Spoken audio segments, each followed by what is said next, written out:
Hello, what I would like to do is show you this new website I found. It's actually from Google Books, and there's a lot of good stuff on Google Books that will help us with our history course, actually. This one dealt with a topic that we're looking at right now, the League of Nations. So, for example, there's a lot of stuff that can be useful. This section deals with to what extent was the League of Nations a success? And as you can see, again, there's a lot of things that we've done. Here's a good sort of pictorial description of the structure of the league. As you can see, the Secretariat, the Assembly, and the Council being at the top.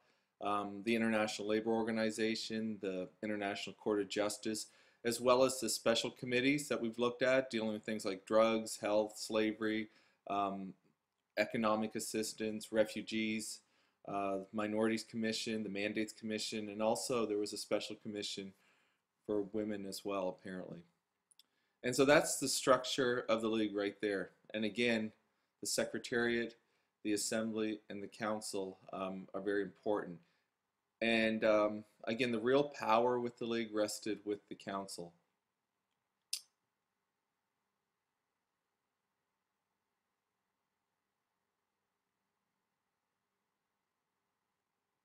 Okay, so if you read this section right here, the structure and organization of the league, it will give you a good understanding of the power of the different organizations as well as the limitations of each.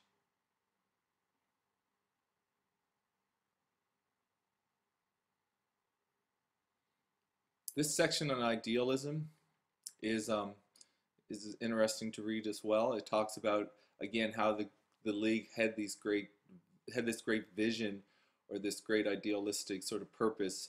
Um, but in the end, as you see here, it says the idealism of the league was also a weakness. So keep that in mind as well. Uh, Another important factor dealing with membership, you see here, Germany joined in 1926, although it left when Hitler came to power. Russia joined in 1934, and but the league was dominated by Britain and France, which disagreed significantly over the role that it should play. Britain regarded the league as a harmless talking shop, but did not want to give it real authority or power. France, on the other hand, wanted the league to enforce the terms of the peace treaties. This difference in attitude between, let me scroll here, the two powers most involved in the league's work inevitably weakened it. So I think that's important, that the fact that Britain and France could not agree on what role the league should play really is going to cause serious problems with regard to its ability to be successful. Okay, and again, this is a cartoon demonstrating the problems that the league had with regard to achieving its goal of collective security. It's very idealistic. It has its great goals for peace, but at the same time, um, sort of the monster of war is real and it's not so easily overcome. The point here about the mandates. Um, the mandated powers were supposed to administer the mandates on behalf of the league and to prepare them for eventual independence. In practice, they treated them more or less as colonies. Iraq's independence in 1932 was the only example of a mandate being freed from the interwar period. So that's very interesting.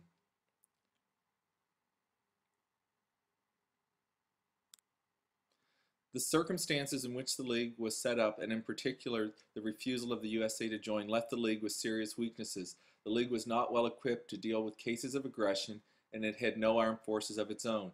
The League worked well when members wished to cooperate, and through its agencies had many worthwhile achievements. However, the creators of the League were too optimistic and idealistic in expecting all the nations to accept the League's authority. And I guess we've looked at that to some extent already.